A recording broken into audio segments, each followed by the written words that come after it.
Welcome, everybody, to another episode of the Inside In Tennis Podcast. This podcast is part of the Belief Network and available, as you know, on all of your podcast platforms.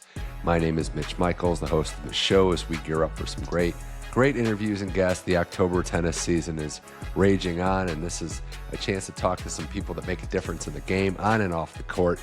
And joining now, first time on the show, delighted to have this guy. We've been circling each other for a long time.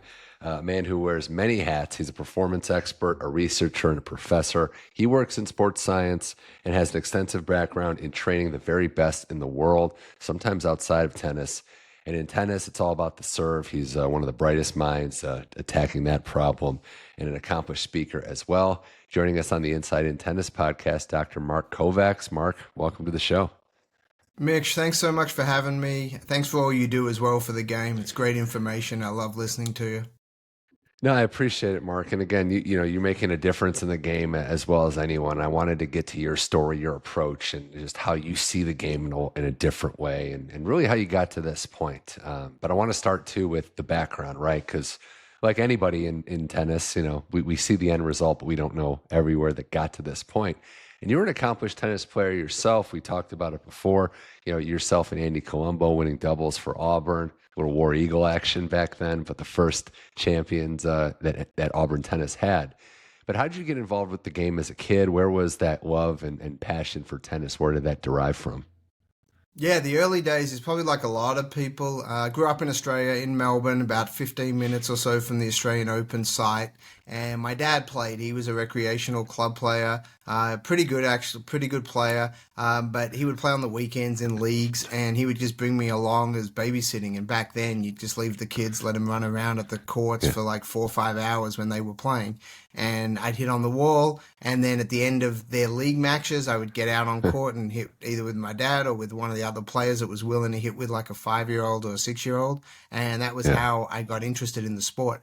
I played Australian rules football and played cricket and played basketball and played soccer when I was young. And then, you get pretty good at the sports, and then you got to sort of decide which sport are you going to focus on. And tennis was sort of the one true passion, and was pretty good at a young age. At like 10, I was nationally ranked, 11, that type of stuff. First time I ever played Lleyton Hewitt, we were played in the 10 and unders. So, go back a long way from that standpoint. And then, played the ITF junior circuit. We played doubles with Andy Roddick at the Junior US Open. So played a lot of the best players in the world at the junior level. Then came to college, won an NCAA title, as you mentioned, in doubles. Then played professionally for a really short period.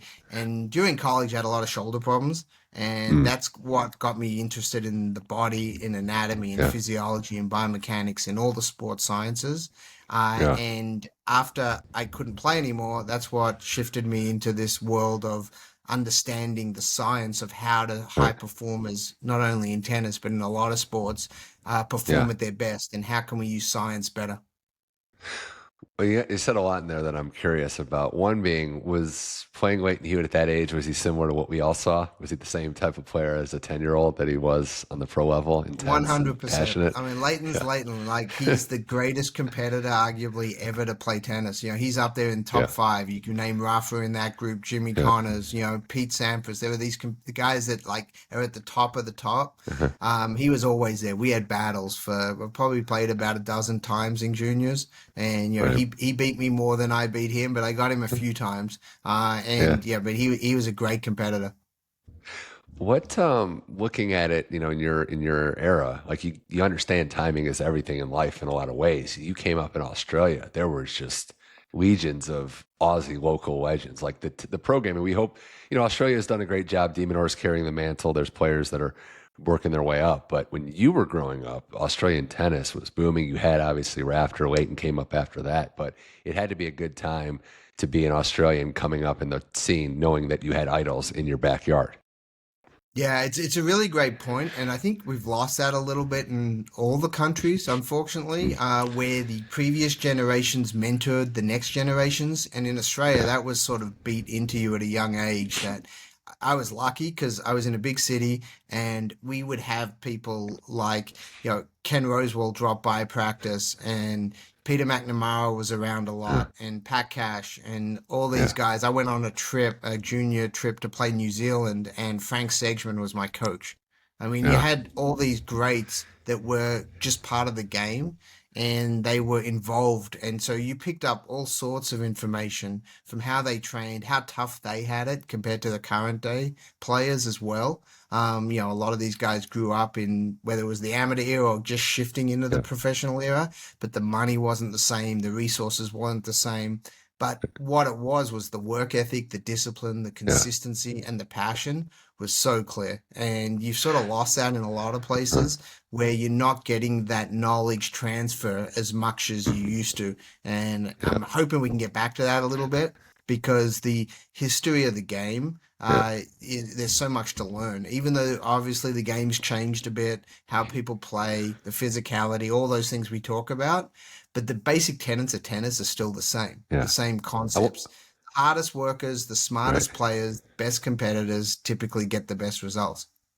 And I wonder if that's a product of, it's a specialized sport, it's an individual sport. But it does seem from the outside, again, my perspective on the outside, that it's created a bubble that's even bigger. Like you're more isolated than ever before in terms of players have their own teams, their own setup, they're their own brands in a lot of ways. They're not, integrating, mixing with people that came before them that can show them, look, it's not so much about how you play. This is how it is to be a pro. This is what it takes to win a match. Do you kind of see it the same way that we've lost, that camaraderie a little bit, and tennis players coming up now are a little more isolated? Yeah, it's a real challenge now because in the past, in all sports, you see this. This is Yeah. not just a tennis issue. It's just the players have more control of their environments. They make more decisions. They speak out more. They take more ownership. In some respects, that's really good. But when it comes to the coach-player relationships or the information transfer, a lot of coaches nowadays are a little hesitant actually to tell the Yeah. truth and to be a true coach sharing all their Right. feedback because many times the players may not want to hear it or they're worried about saying the wrong thing that may get them fired because the players are paying the coaches. In the past, federations would pay a little bit more. There were these squads where you would have 8 players and one coach travel together. Sweden was famous for that. Australia was famous for that, where they would Yeah. travel around and play, the challenger tournaments and things like that with one coach and 6 to 8 Yeah. players. And every player understood they were lucky to be in that environment and they wanted to work and wanted to listen and wanted to be part of it. Now, Yeah. because everyone is so isolated, the players have more control and they make decisions as a result that sometimes I think hurt them. I've seen that Yeah. happen over and over again where players break off a relationship because they're in a soft patch. They go through 2 or 3 months of bad results, even though you can see that they're working on things, they're just not clicking yet. Yeah. And they make a rash change early than they should. And the best players typically have more stable teams in general. Yeah. Part of the reason is they're winning more, so they're confident in what they're doing. But Uh-huh. you have to go through those down patches, and can you Yeah. stick with a plan for long enough to see the benefits? Yeah, it's very true. It's one of the weird things about tennis that makes it different. Like you're paying, coaches are being paid by the players they're coaching. You don't see that in the North American sports with team sports, obviously, but it just makes it different. And yeah, the down patches. There was that story of Sabalenka wanted, her coach in her struggles wanted to, resign essentially. And she's like, no, we got to work through this. And we've seen what's happened since then. So it's a very good point you bring up. I did want to mention and go back to, your college tennis decision at a time now where we're seeing players, especially Australians, come over, have great success in college. It's way different. But at the time, was that a bold move going from Australia to an American college? Yeah, so Australians historically have always come over to the US, but it was usually the second tier players, meaning that they weren't really on a Hmm. pro path. They were just below Right. that pro path. And Yeah. when I was coming up as a junior, I was like top 3 or 4 in the country, was sort of on that bubble of I didn't have the results to say I was going to get a big contract with one of the apparel companies or racket companies to fund my pro career. So I didn't have that $1 million check waiting for me to turn pro. But a lot of people my level did turn pro back then. Most of them Yeah. did. I got really sick actually when I was when I was 16. I had mono really bad, and I played through it, didn't realize I had it. So I had to sort of stop playing for about 4 or 5 months. So that sort of made the decision a little bit easier because I lost about a year right then. Oh, So for me, it was sort of wasn't an easy decision. I didn't really want to do it, but it was probably the right decision to go to college at least for a season. yeah. That was the sort of thinking. Yeah. And I had a couple guys at Auburn that were good players that were already there from my hometown, so it made Oh, that location easier. But I had actually signed with UCLA. I was going to go play for Billy mm, Martin at UCLA. That was sort of the plan. It was closer to Australia, mhm. and it was either going to, be a Pac-10 at the time or the SEC. That was the two conferences. The Yeah. SEC had 10 teams in the top 25 the year I went there. It was Wow. crazy how strong it was. Nearly every team literally was Yeah. a top team. And you had Ole Miss, Mississippi State were great, Florida, Georgia, Yeah. Alabama was top 10 at the time. So you had all these programs that had great players, and it was so international. SEC then was by far the Yeah. most international conference. Certain schools had feeders.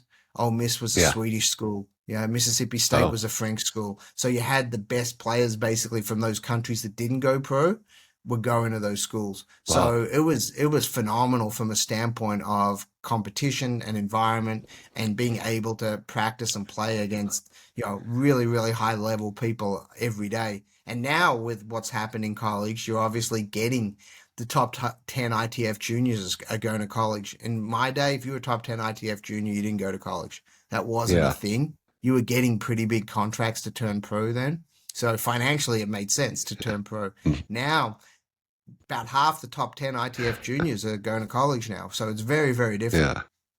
I think we're still what 19. I think it's still McEnroe is the last college player to win a major in singles. So I think we're gonna probably break that streak soon.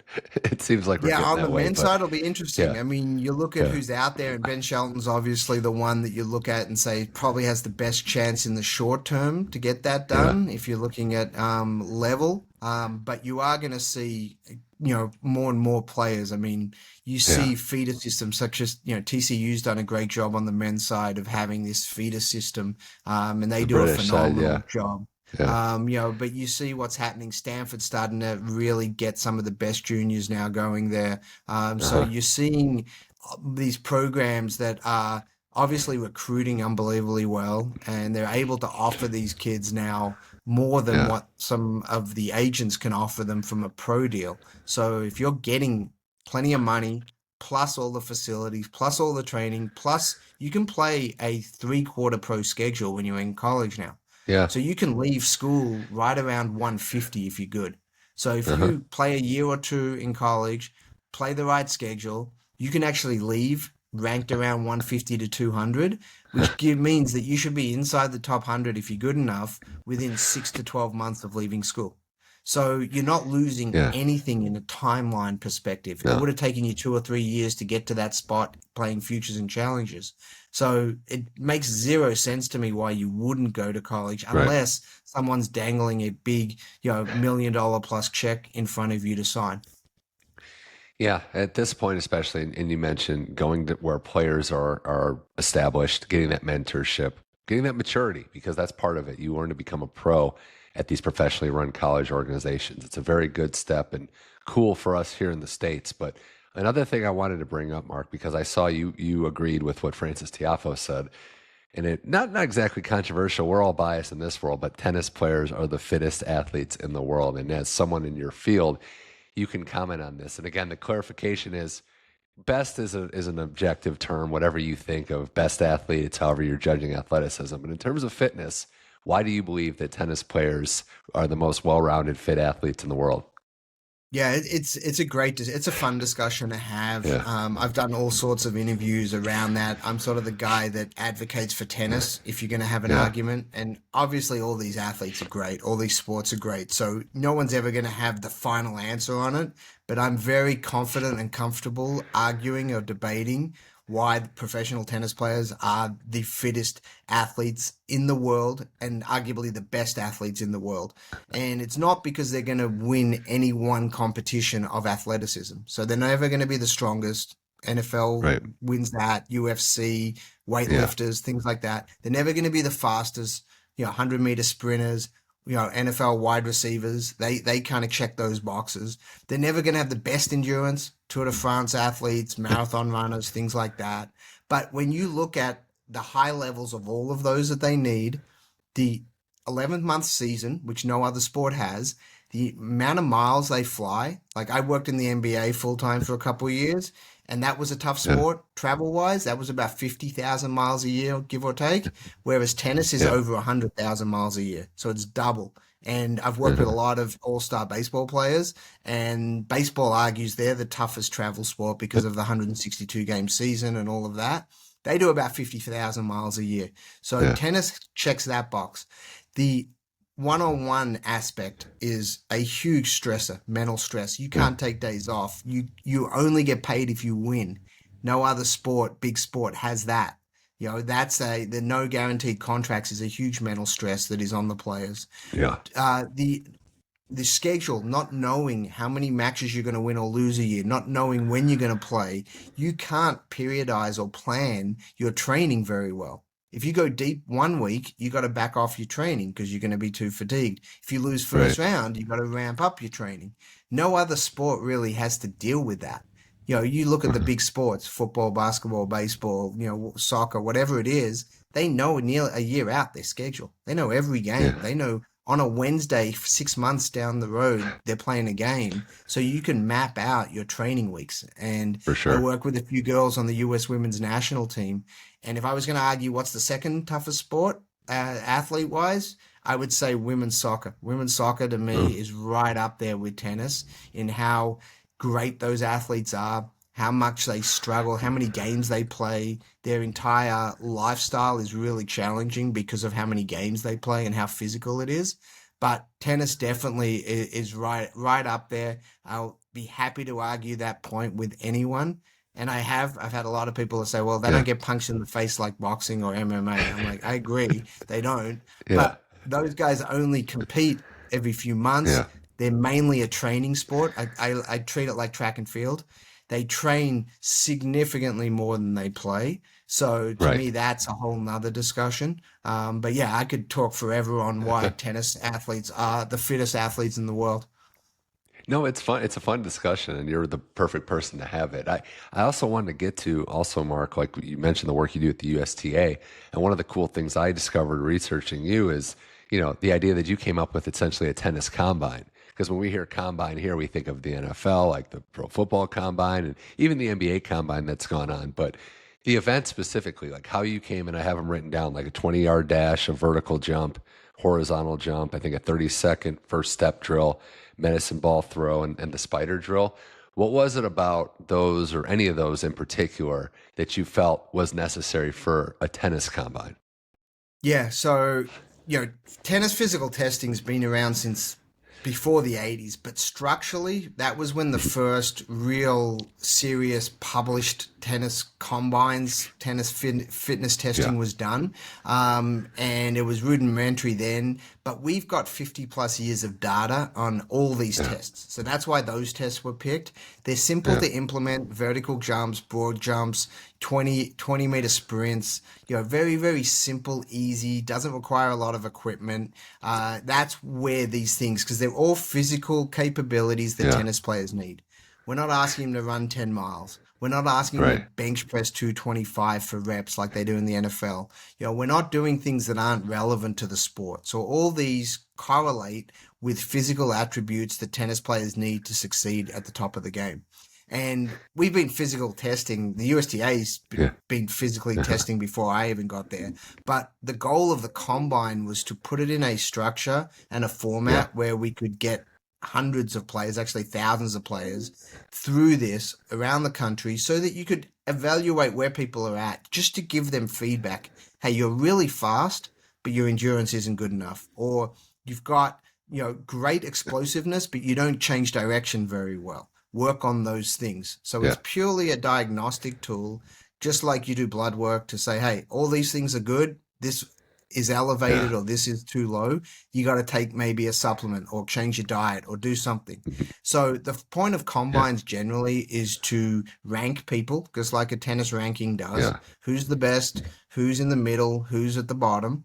If you're below where you want to be, you use that as fuel to get better. Hey, Yeah. I got to get better at this stuff. I got to Uh-huh. improve these areas. And we know where the best players are, so we can compare that. Normative data is what we call it. It's just where are you on a normative scale? Who's top 10%? Who's bottom 10%? Who's in between? And you have Right. to have certain floors to play this game at a high level, meaning that if your speed is below in the bottom quartile, let's say bottom 25%, you have zero chance of making it at the pro game. There's no Mm. discussion there. You don't have to be in the top 5% of speed Right. athletes, but you have to be in the mix. So you have to be above that at least 50% range to give yourself a shot. And there are players that I've worked with that check a lot of boxes, but they're failing in one or two of those, and they didn't make it. They had all the strokes, Wow. they had all the competitiveness, they loved it. They just physically didn't put the work in, didn't train on the couple things that they weren't good at. And we know that as humans. Humans always gravitate to what they like. They'll do more of that. If you're good at one thing, you're going to do more of it because you like it, you get positive Yeah. reinforcement. In sports, you actually have to do a lot of the stuff that you're not very good at to make yourself great. And that's what the great So athletes true. do.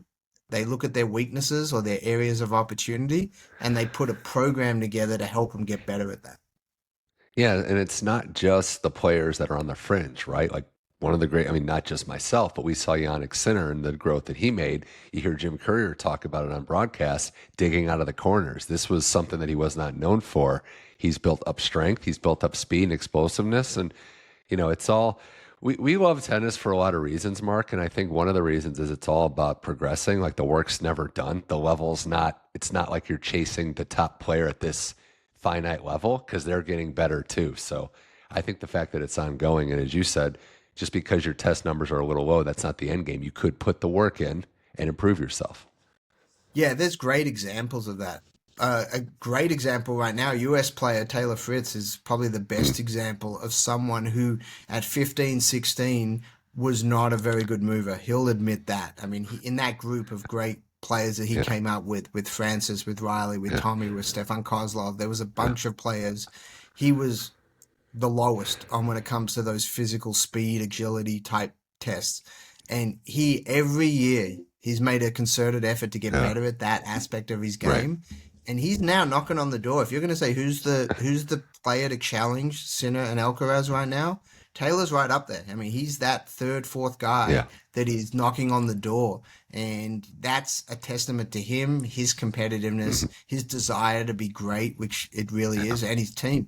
He's had a very consistent team for, a number of years now, and Yeah. they've been working on that consistently, and you see it. I mean, he's performing at a really high level. We got more with Dr. Mark Kovacs here on the Inside in Tennis podcast, talking to the head of the Kovacs Institute and somebody that has a lot of insight on the game from a physical side.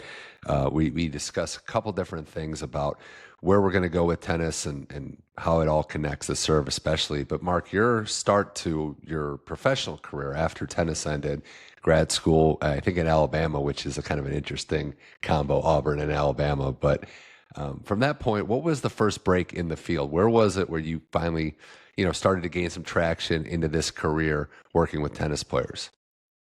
Yeah, so I didn't like a lot of people. You finish your tennis career. I was pretty down for a few years. I actually got out of working in tennis completely once I stopped playing. So I wanted to stay with athletes. So I became a strength coach.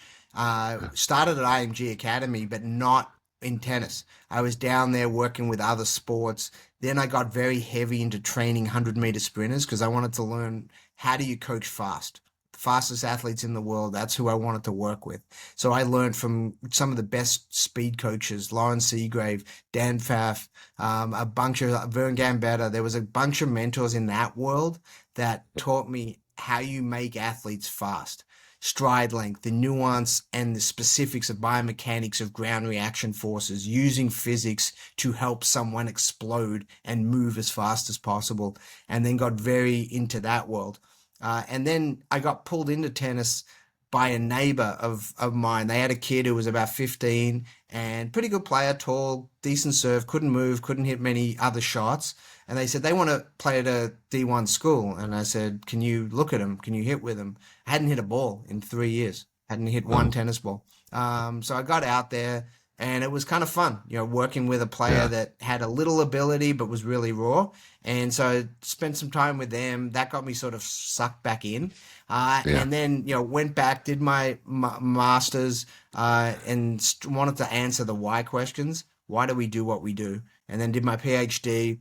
And did a detraining study at Alabama in tennis. And I got to thank the coach there, who was Billy Pate, who's now been the longtime coach at Princeton now, and phenomenal person. And he was like, yeah, let's do it. And we tested his team before the Christmas break. And back then they used to take 3-4 weeks really off. They had a real block. A lot of these guys were international. They'd go home. So we tested them on all sorts of things, on VO2, on strength, on speed, on power, on all this stuff, and wanted to see what would happen during the break and when they came back. And they were given a program, but it was really seeing how much did they do of the program. And the guys were great. They were very honest in how much of what was set they actually did. They did about 30% of what was set. And across the board, we saw on average about a 10% drop in all these physical capabilities. So that was a really cool study that really got me into the tennis research world. And then I was trained, because of the PhD and being in academia, to be a researcher and academic. That was how I was trained.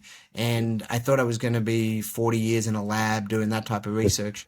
And I had a great mentor, Jeff Chandler, who is retired now, but phenomenal individual. And he hired me as my first professor job at Jacksonville State University, just outside of Birmingham, Alabama. So I was less than a year there.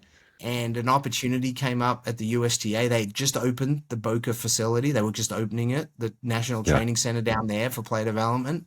And they wanted a sports science, strength and conditioning person to come in and sort of head up that program. But they didn't really have a big budget, so they needed someone pretty much straight out of school. And I had a background that could do a lot of that stuff, and I could still hit pretty well. So I was really fortunate that they gave me an opportunity to get started there, and walked in there. I was there for about 5 years, and it was awesome. I mean, it was just, every day we had the best players in the country, 12 through 18, give or take.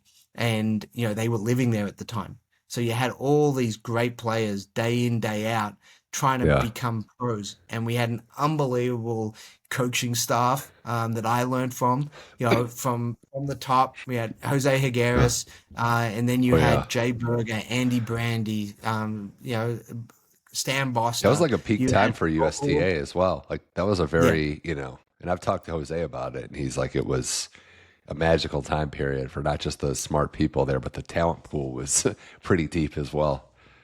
I wrote this paper recently, just sort of a recollection of that time, and I call it Success Leaves Clues. And it was just went through sort of what happened there and how the system was put in place and what was done. And it's very difficult to do. It was challenging because you had people that had very high expectations, that wanted to be the best in the world, and everyone else had to buy into that. And you had people that didn't fully buy in, didn't fully fit. They moved on. They were great people, still friends, but they couldn't buy into the 24/7 high performance true lifestyle. And for people that love that and want that, it was awesome. It was hard, very difficult, a lot of expectation, a lot of accountability, a lot of requirements.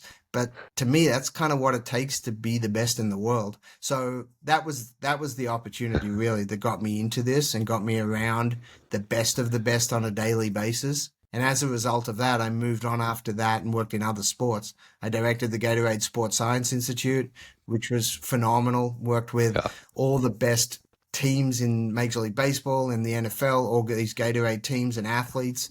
Worked with the Brazil national team for football, soccer, before the World Cup in Brazil, which was an awesome experience. Did a couple Super Bowls, so got some exposure to other Yeah. sports. Then worked in the NBA with the Cleveland Cavaliers right after LeBron left. It was a Yeah. big restructure. So that was fantastic because that was building a team from zero. The plan, and it got executed nearly perfectly. Like that was the worst team in the NBA. We actually Oh had the yeah. worst player starter in the NBA on that team who went on because he was a rookie. He was young, came on to become a two-time All-Star up to this point and probably will continue for many years to come. And that was phenomenal, just trying to build a program from Yeah. the ground up with great front office, great plan, and then hit on a couple great draft picks, two really, Yeah. really good draft picks. When you're dealing with athletes, right? Like we're talking about tennis players or other athletes too. And I say this like sometimes people can look at data and research as, oh, it's a little boring. I don't know how this relates. I'm an athlete. That's the mindset that they're in. But they look at it as results matter. Did you find that the breakthroughs came when, okay, I can prove to you that this might be a little boring on the outside, but if you follow this path, the results will be there? Because I feel like that's the big breakthrough in the minds of athletes, that they'll put up with certain things and they'll be willing to learn if they can see concrete results. Most definitely. I think you phrased that really well. There has to be a goal that is attainable and a path to get to that goal. And all we do as coaches, anyone Yeah. that coaches and helps athletes, our goal is to show where we're trying to get to and show the Uh-huh. steps that we need to take to get there. It's not going to be a direct line. There's going to be ups and downs along that path. But as long as you have anchor points that we have to check off while on the way, giving someone direction and giving someone anchor points to try to hit takes away a lot of the indecision. Individual sports, Yeah. tennis is one of the worst. Is there's so much insecurity, so much indecision, so much uncertainty about everything you do. I mean, your travel life, Yeah. your food that you got to eat in all these different countries, when you're going to Yeah. practice, when you're going to play. There's no structure. I mean, ideally, we're trying to create as much structure in an unstructured sport as we possibly can to take away variables that could disrupt their development. But Yeah. for a lot of players, that's uncomfortable. That's okay. We got to do the boring Yeah. stuff, the simple stuff over and over and over again, the daily work. I say we have daily work and then we have weekly work. The weekly work varies, the daily work doesn't. And the daily work is what, if you look at every great, Michael Jordan, Tiger Woods, LeBron, Kobe, all these guys Wayne Gretzky, you put these guys on pedestals for being the GOATs, you see the similarities. There's only a few similarities. One is their competitiveness and desire and passion for the sport. Two is their willingness to do the basics, the simple stuff, over and over and over again. And always looking to solve problems or weaknesses that they have so that no one can sort of get to them.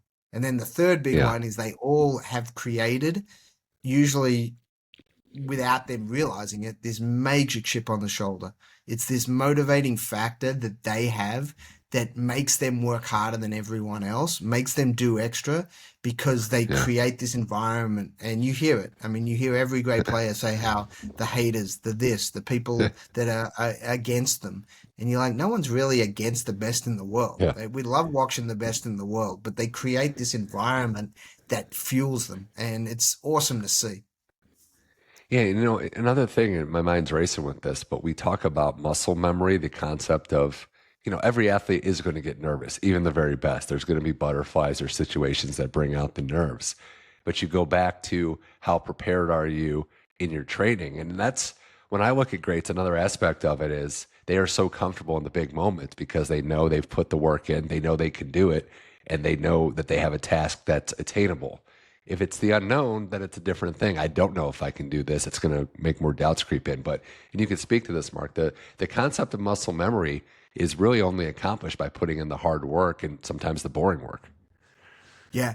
Your concept that you're talking about is vital. I prefer to use sort of not that term muscle memory because it's Yeah. from a science standpoint, it's not Right. really true. Muscle doesn't have memory, Right. but It's layman's movements terms. and Yeah. processes do. Yeah. Yeah. It's definitely true. But it comes, a lot of the historical military training is about this. They talk about you don't rise to the occasion or the moment, you drop to the level of your training. So that's what happens in those big moments. You go Right. to your security, you go to your comfort, you go to your area of trust. And it's a sort of trust zone that you have to develop. And you see it with the best players. Like the French Right. Open final between Alcaraz and Sinner was great. None of them It had was. trained for that in their life. That moment, even as good as they are, neither of them Yeah. had trained exactly for that moment under nearly 5 hours in that stadium, in that environment. Yet they both raised their level, let's say, or they both maintain their level for that environment because of Right. their training. So that was an example of it. But then you saw the US Open final, and I wouldn't say it was a dud match, but it wasn't the same level. It didn't Right. get to those heights. One player Uh-huh. played their game really well. The other player didn't probably play their A game. And why is that? And we don't always know. These individuals, you don't know what's happening that day. You don't know Yeah. how they're feeling. You don't know what they're dealing with injury Right. wise, emotionally, and all the things. But why can't players play at their best? Why can't they all have that Tiger Woods season that he had? Yeah. Why can't we have the Steffi Graf year where she won everything, the Golden Slam? Why do we not see that more frequently from these players that arguably should be able to perform at that Right. level? And that's the beauty of sports. That's the beauty of day-to-day one-on-one competition. So it's Yeah. definitely something that the more you expose yourself to those tough moments, the more you trust yourself in other tough moments. Yeah. And getting the chance, Mark, to work with some of the best tennis players. Like I was looking at the list, whether it's John Isner, Madison Keys, Chris Eubanks when he was at Georgia Tech, going way back to Robby Ginepri. You've probably gotten the chance to see firsthand, A, how special these athletes are, but also progress at that level is hard to come by when they're already so good. So when you're able to have a breakthrough with a professional at the top of their game, it has to be as or more meaningful than at any other level.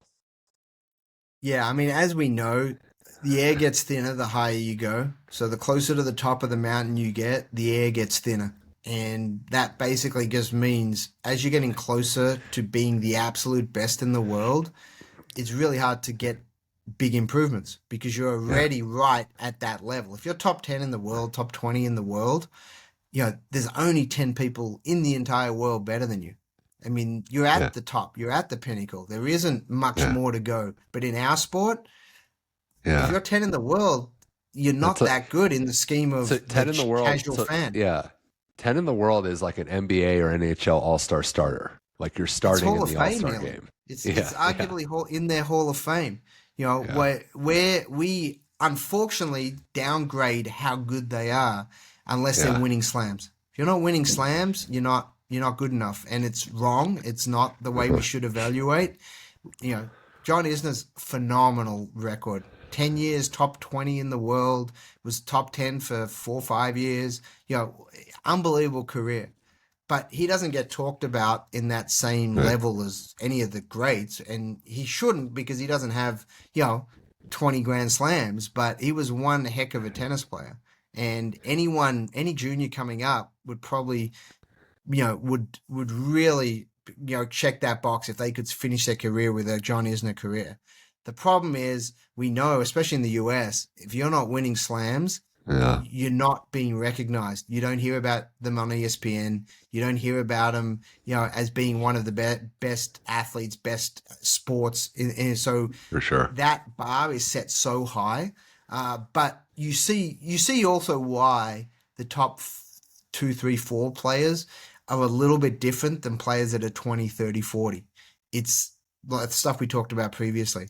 Their commitment to excellence, their willingness to do every little thing to get them better, their consistency of daily work is the big difference. And I've seen Yeah. that a lot with players that have the ability. There's a lot of players that have had the ability to be top 10 in the world, but they've sort of sat between 50 and 150 for their entire career.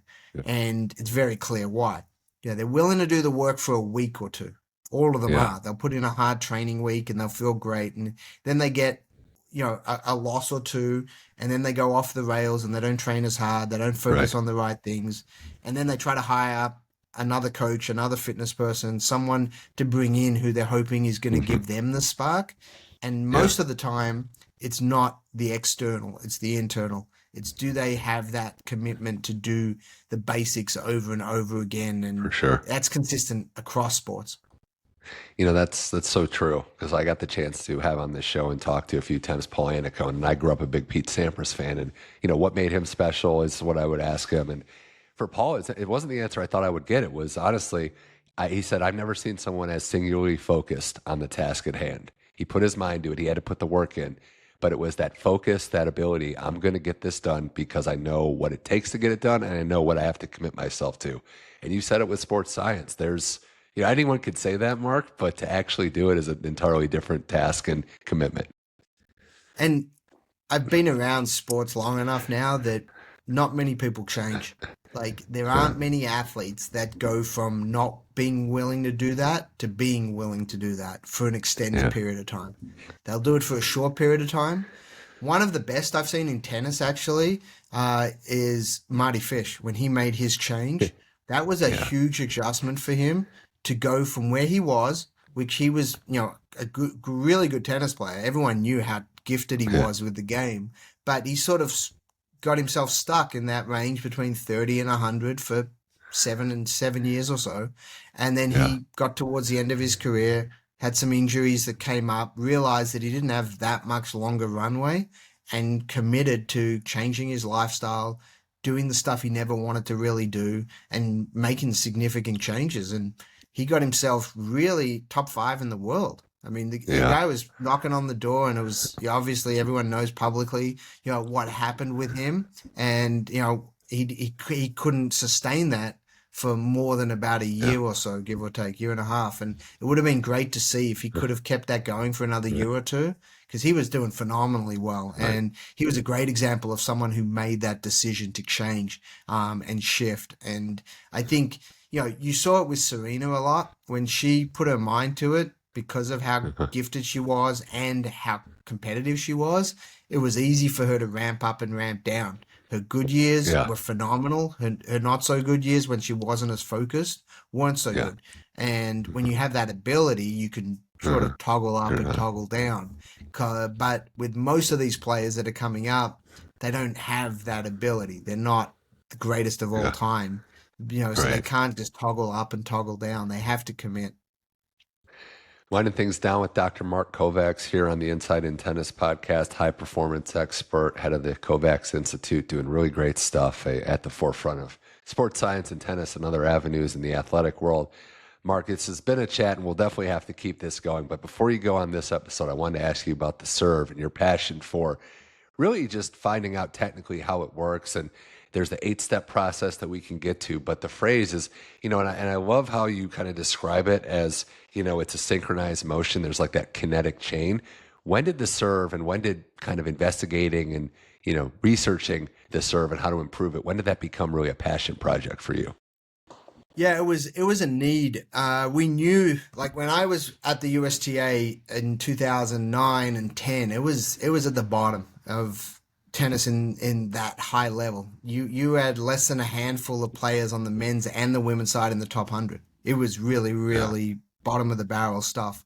And we knew that you didn't have at that time the grinders, the guys that were going to win, the guys and girls that were going to win from the baseline and just out rally folks. So serve was the number one initiative to how do we get players with better serves. So obviously what you do, you research the best servers of all Yeah. time and you try to put it into a true research framework of what works and what are fundamentals and what is style. Because as we know with coaching in all sports, style is what a lot of people talk about. I like this. I want you to look like Roger Federer, or I want you to look like John Isner, or I want you to look like Serena. And I wanted to get away from that. I'm like, that's not how we want to coach or teach. We want to understand what are the fundamentals, and we want to let the athletes have their own style. Because until Ivan Lendl hit his forehand like he did, no one hit a forehand like that. Until Nadal had that force spin on the ball. No one hit a spinny forehand with that much RPMs. So you don't want to take that away from people, but you do want to understand the fundamentals. So that's where it started. And then at the time, there was only about 2 or 3 labs in the world that were doing tennis serve research. Dr. Bruce Elliott in Australia was one of the first. There's a guy, Rafael Bahamonde, Dwayne Knutson, both in the US, a couple people in Europe, and that was it. So we didn't have high quality research data. We had a lot of opinions. We had a lot of coaches that thought they knew. But then I always said, if I can disprove you, then it's not a fundamental. That's how you go about research. You say, if I can prove that there's an option to succeed without that, then it means your premise is incorrect, because it should work 100% of the time in theory. So we had to go fundamentals. And the best examples we had was in baseball. Baseball was about 20 years ahead, and that they had a 6-stage throwing model. So that was what we used as our starting point. And because of the ball toss and because of how people finish, there was like 2 extra steps. But everything else kind of followed a similar model, but the trajectories were different. Tennis is vertical, baseball's horizontal, things like that. And that's where the fundamentals came through. So every server goes through these 8 stages. Doesn't matter their style. They all hit these 8 stages somewhere in the motion. Where they hit them is what determines if they hit their fundamentals or if they miss. And we know what correlates with serve speed. There's 2 big things. It's how quickly the back hip vertically moves. So how fast do you come out of your leg drive? Not how deep your leg drive is. It's how quickly you come out. And then it's how quickly your arm action goes from what we call stage 4, which is the cocking stage, which is the last storing of energy in the upper body, to when you release through contact and just after contact. So that goes stage 4 through stage 7. So that's all that matters in the serve. You can have whatever style you want, but you have to hit those 2 components to have a great serve. Everything else is really window dressing. That's why Goran Ivanisevic looks different than Serena Williams. It looks different than John Isner. It looks different than Ben Shelton, than Nick Kyrgios. But I think all of us would say we'd take every one of those serves every single day. So that's kind of where the serve kind of got going. And then over 20 years of reviewing serves through that lens. So you've got a structure and a system and a strategy to evaluate, but then 2, to give corrections. And how do we make sure we get in these positions? And it's still really hard. Unfortunately, it's really hard when they get to the pros or they get to college, because they're so ingrained. They've done 10 years of not doing it right. Making those adjustments gets really, really hard. That's the technique argument too, right? Like it's really hard to outrun bad technique the higher up you go. But I love the fact that you're not placing them into a necessary box. They're still independently their approach of how they serve. It doesn't necessarily have to be one motion. But when you watch these steps, and it sounds like there's a couple of things that are for sure, there's a couple of things that are left to interpretation. But when you're watching tennis players at the pro level, are you able to identify what maybe is holding them back the most? Yeah, 100%. I mean, most pros don't serve well. I mean, when it comes to ceiling and where their opportunities are, most of them, their serves aren't very good in the scheme of the rest of their game. Like, it's crazy because it's such a it's almost not like a free throw, but it's such a crucial part. Like, it's the only thing you get to do uninhibited on the tennis court with no resistance is serve. It's so true. And also, speaking to someone today about it, is the way most people practice the serve is not intentional enough. If you go to a golf range at a pro tournament, and I've worked with quite a few top golfers, the amount of intentionality they have on every single shot is amazing, because they know if they miss up 2 or 3 shots in a round, that's a 4-shot swing, and that puts them out of contention to win or to be a top 10 finisher. So they understand that every shot in golf is vital. So their practice habits are usually way better when it comes to hitting golf balls than hitting the tennis serve. And the tennis serve, when you practice it, should be the same. You do any bad reps, it usually takes 3 to 4 reps to offset a bad rep. So we want to avoid the bad reps, the bad ball toss, the bad load, the bad falling to the left, the opening up, all the things that all these players do on a regular basis. they don't do it all the time. They do it every now and then.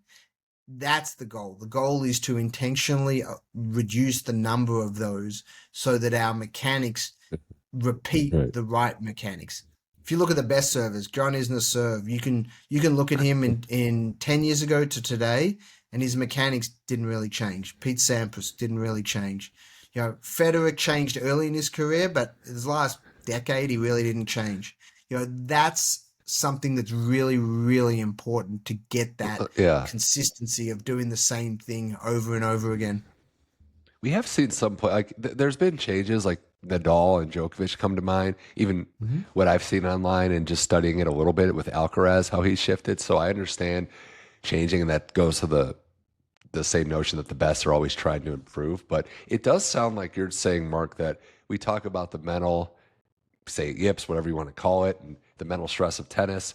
It doesn't take a wild imagination to picture certain players at the top who are really struggling with their serves right now. But it does sound like you're saying it's all rooted in technique, and that's what causes the mental stress, is they're just not taught to do it properly, and their form is way off. Is that fair to say, that it all does come back to technique? Yeah, I mean, at least 80 to 90% of the serve issues most people have is technical. Like, there's definitely a mental component to it. There's no doubt. That's the same thing on the forehand or the backhand. And big moments, they get tight. They slow things down or they speed things up, one of the two. That definitely has an impact. But most issues on the serve is technical first. If you don't fix the technical, just getting him to be mentally tougher or do visualization routines or do mental exercises to help them is not going to get them over the hump in the long run. And we've seen that. Until players correct the technical issues, they won't have that reliability that they need. And also there's a pace and a spin issue as well. So it's not only reliability of getting it in, but these players, most of them are leaving anywhere from 4 to 7 miles an hour on the table on their serve speed, which, as we all know now, it makes a huge difference. I mean, we're talking, when you analyze the analytics of serving, most of the best servers are only 3 to 4, 5% better than someone who's mid to, out of the top 100 are right at that 50 percentile range. Wow. So you're not talking more than 3 or 4% improvement. That's in location, in speed, in numbers, to go from 50 in the world serving statistics to number 1 in the world. So the changes are small, but they make such a big difference when it comes to, do you want to be a $10 million a year athlete, or do you want to be a $1 million a year athlete? I mean, how long, Dean, we can wind it down here, but how long do you think it takes to really see improvement? Because it goes back to the schedule at the pro level. Like, there's not a lot of time. We're seeing it with Coco Gauff. We're seeing it with other players. How long does it take to really get through it? And can a pro on the fly improve their serve? Yeah, they definitely can. You see it all the time. It's not uncommon to see after 2 weeks of training, someone comes back with a slight adjustment and they're serving 3 or 4 miles an hour harder. Their consistency goes up. They go from 55% first serve percentage to 60%, which is huge. You make that adjustment. Yeah, that's a big difference. That equates for most players 10 extra wins a year if you go from a 55 first serve percentage to a 60%. So it's a huge difference for players, but it depends what the change is. So, if it's a ball toss location change, that is hard. Most players struggle with that because they've trained a certain way for so long. If it's a loading issue, that's much easier. Like a single joint, like when I say single joint, meaning that if we're talking about the hip, knee, ankle, so that's the ankle, the knee joint is what we're talking about. So you got to drop into that back leg and drive out of that, right? That's a pretty easy fix because it's one repetition you can do over and over again, focus on it, and that takes care of a few other things. So opening up very early is a hard one for many players because they've done it so often for so many years that they feel so normal doing that having them stay side on longer and actually do what's right feels so different that may take a month to 6 weeks of repetition to really get them to the point where under pressure, they don't even remember what the old one feels like. So it depends what the change is, but some changes are quick, really quick, like that day or the next day, you can get, speed up. Others may take 4 to 6 weeks. So there's light at the end of the tunnel for these players that might be struggling with their serves. And who knows, maybe we'll see. I mean, I don't know how fast it'll get, but maybe we'll see 160, 165 mile an hour serve in the men's game at some point. It depends what happens with technology, because if I definitely think you'll see serve increases, because training isn't done very specifically for the serve at the moment off court. They're not. You just see it in the way a lot of the players train. They're not training for serve velocity that much. And there's a lot of things we can do. Stuff that we utilize, because working in baseball, I've seen a lot of stuff that helps.